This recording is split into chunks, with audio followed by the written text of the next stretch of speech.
And since then, I have fought for those who can't speak for themselves, for those who are victims of crime.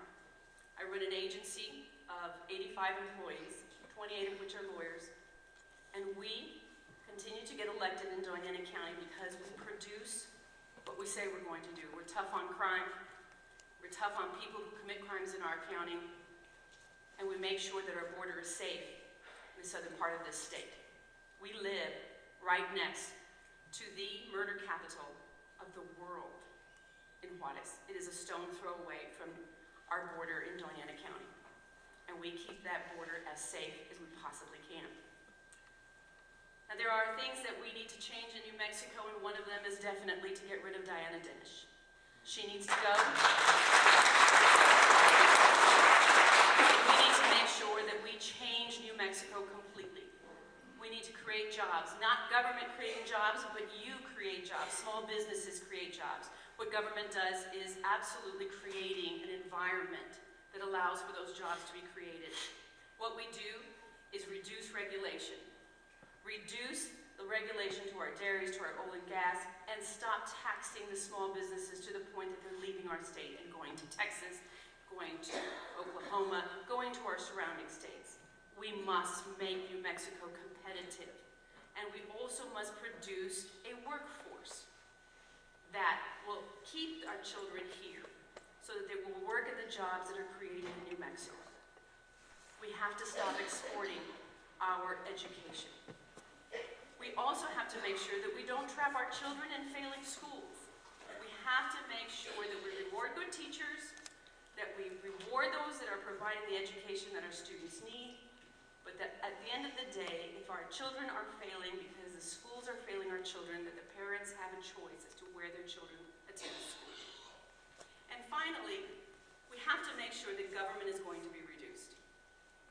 Right now, with 108 exempt positions, when Governor Johnson left as our governor, right now we have 480 exempt positions. Those are political appointments of the current administration, and they must go. We are expending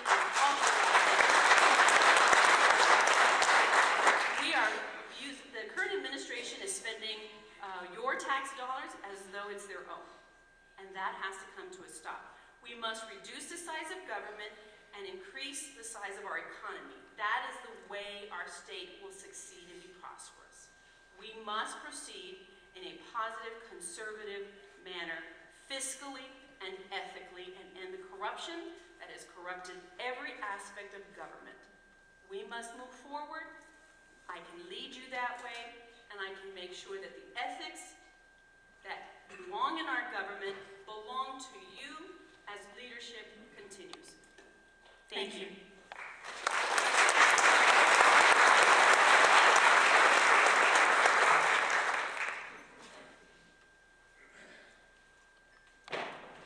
Alan. Thank you, Penny. Thanks for having me, folks. You know, you learn something along the campaign trail, especially being out amongst people that you begin to see with frequency. People have often asked me about Second Amendment rights, and I've been fond of telling them, at least to my knowledge, I'm the only governor candidate that packs a rod in his truck. So the fact that Susanna knows how to use one makes me a little more comfortable now sitting next to her.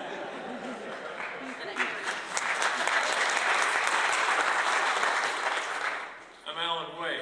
I'm also a candidate for governor. Never run for public office before. Not a candidate for all seasons. I'm a candidate for the 2010 season. Because in 2010, it's a different season, we all know, reflected by voter discontent, taxpayer discontent all over this great country and all over this state for a lot of valid reasons.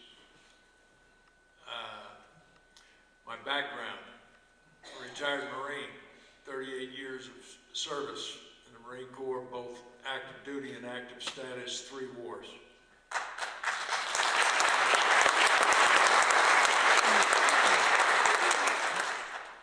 That by itself doesn't make you governor material, but it does make you one thing: you're not afraid of anybody in Santa Fe.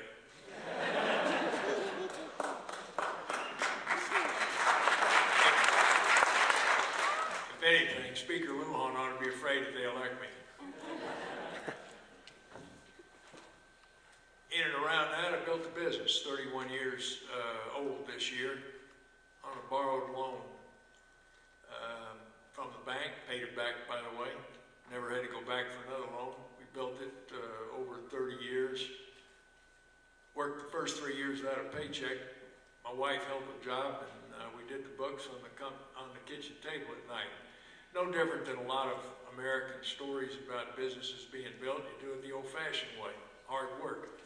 And we grew our business by taking the profits and moving them into expanding the business when we had good years. And I never had to go back to borrow any money, and over the years we built up liquidity. I knew how to balance a budget. I built a business really on 4 principles: customer service, hiring good people and keeping them, talented people, balancing a budget and not over-leveraging our company. And in fact, today, if I had to go a year without the cash register ringing, to use a figure of speech, I wouldn't have to borrow any money because I put away that much cash reserves. And I did it for purpose, for rainy days, you know, something that people in Santa Fe have forgotten. And I was always accountable to my customers, accountable to my suppliers, and accountable to my employees. You all know, those of you who've worked, most of you have, that if you work for somebody who's not honest, who's incompetent, you vote with your feet and you leave. So I was accountable to all 3. So what do I want to do, since I've never run for public office before? And why am I doing this?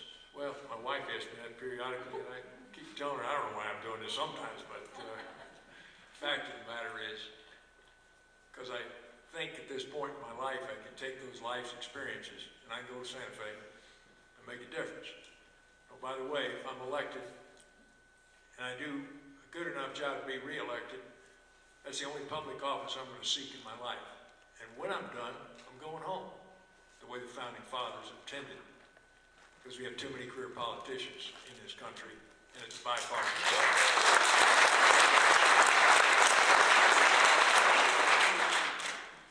And I intend to change the way we're doing business in Santa Fe and get this state back on track with its economy. Pure and simple. We're going to clean it out. We're going to turn it right side up. And we're going to reset government. And at the end of the resetting process, it's going to be smaller. It's going to be leaner. It's going to be more efficient. And when someone goes up there to apply for a tow truck permit or a beer and wine license, what I expect that state government employee is to, depending on the gender of the applicant, to either say, yes, sir, or yes, ma'am, and get about the business of serving the people. And at the end of this process, my vision for New Mexico, when I'm done, is to have a healthier New Mexico, higher standard of living per capita, and a larger private sector with better jobs. Your time is up. Thank you.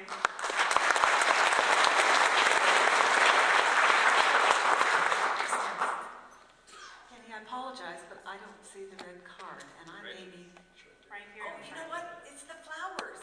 Thank you. Thank you.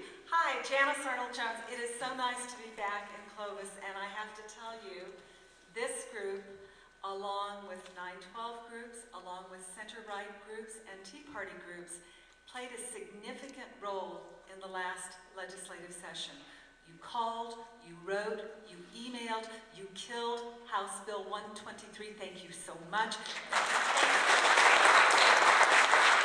And what I know about this group in particular, you research like crazy, you get the facts, and you're effective.